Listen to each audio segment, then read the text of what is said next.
résoudre l'équation suivante. Valeur absolue de moins 2x moins 2 plus grand que moins 1.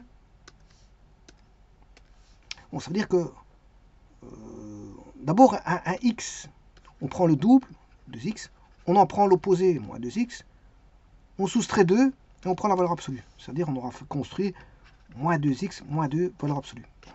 Alors ça, il faut tester par rapport à moins 1. Alors, première des choses, la solution ici, elle est vite faite. Hein. Elle est vite faite, parce que dans, les solutions, c'est R, tout entier. Pourquoi? Ben, vous savez très bien qu'une valeur absolue est toujours positive. La valeur absolue de moins 2x plus moins 2 est toujours positive.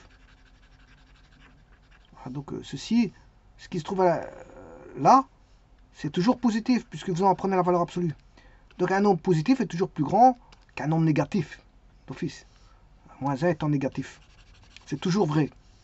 Bon, maintenant, faisons comme si vous n'avez pas capté ceci.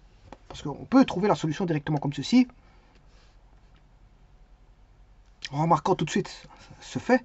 Maintenant, certains ne vont pas remarquer, mais il y a moyen de se débrouiller, même si on n'a pas remarqué ça. Alors, tout d'abord, ceci, moins 2x moins 2, plus grand que moins 1, c'est la même chose que moins 2x plus 1. Valeur absolue plus grand que moins 1.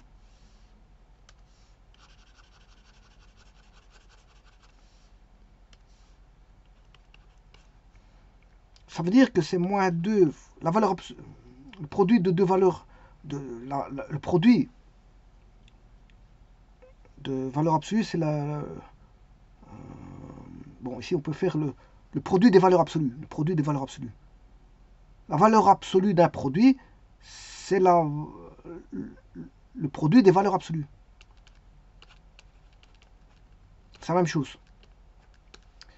Bon, la valeur absolue de moins 2, c'est 2. Donc, valeur absolue de x plus 1, plus grand que moins 1, donc x plus 1. C'est la même étude que ceci, c'est la même chose. Alors ceci, si vous faites ça, vous allez faire l'étude suivante. Bon, on sait bien qu'on va avoir un V, dont le pivot est en moins 1. Le pivot est en moins 1, 0. Voilà. Alors, quand est-ce qu'on a trois cas de figure? X plus 1 égale 0, c'est le pivot. En x égale moins 1. Donc, on aura moins 1, 0. Alors, x plus 1 est positif pour x plus grand que moins 1, et x moins 1 est négatif pour x plus petit que moins 1. Ce qui veut dire que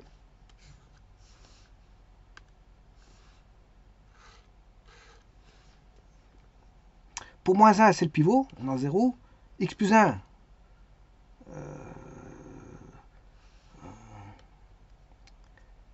positif pour x plus grand que moins 1. Pour x plus grand que moins 1, on prend x plus 1. Maintenant, pour x plus petit que moins 1, on doit prendre l'opposé de x moins 1. C'est l'opposé, c'est moins x. Si je me suis trompé ici, c'est plus 1. C'est x plus 1, plus petit que 0. C'est x plus petit que moins 1. Alors, si x plus 1 est négatif, on prend l'opposé. Alors, c'est le cas pour x plus petit que moins 1. Donc, on aura moins x, je prends l'opposé, c'est moins x moins 1. Et j'étudie ceci. Plus grand, bien sûr, que de moins 1 demi. Hein. Donc, on aura moins 1, 0 qui est le pivot.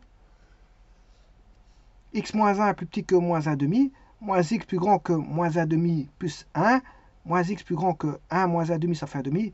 X plus petit que moins 1 demi. Je m'excuse. Ça, c'est pour celui-là. Et pour l'autre là-bas, x plus 1 plus grand que moins 1 demi. X plus grand que moins 1 demi moins 1. Ce qui fait x plus grand que moins 3 demi. Donc, vous avez d'un côté x plus grand que moins 3 demi. Voilà. Et de l'autre côté, x plus petit que moins 1 demi. Donc vous aurez compris que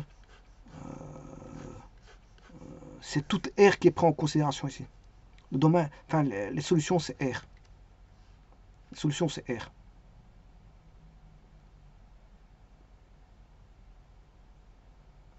Les solutions c'est R. Donc on aurait pu trouver ça depuis le début. Bon, enfin bref, on va regarder ça ici.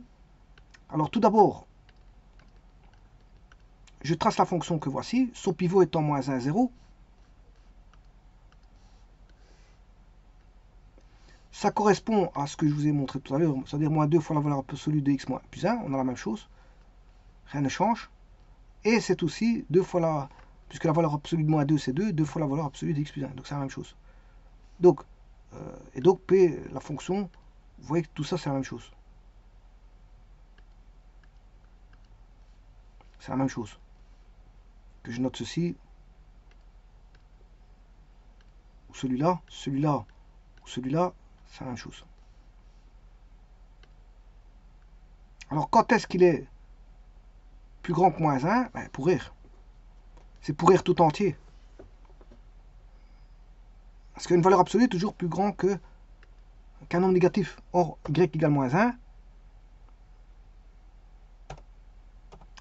il est là. Donc la valeur absolue est au-dessus, toujours au-dessus d'un nombre négatif. Hein. C'est toujours le cas. C'est toujours vrai ça. Donc si vous avez une construction en V comme ça, de valeur absolue, c'est toujours au-dessus. Il ne sera jamais négatif.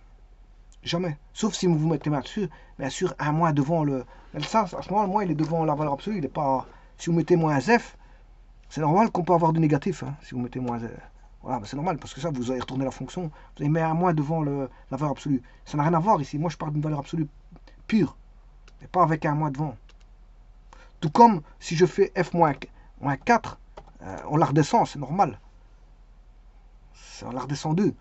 Donc c'est normal que l'on retrouve on peut retrouver du négatif. Mais ça, c'est parce que c'est pas une valeur absolue pure. Une valeur absolue pure. Moi, je parle de valeur absolue pure. C'est-à-dire telle que, là, ici, vous avez f de valeur absolue d'une expression.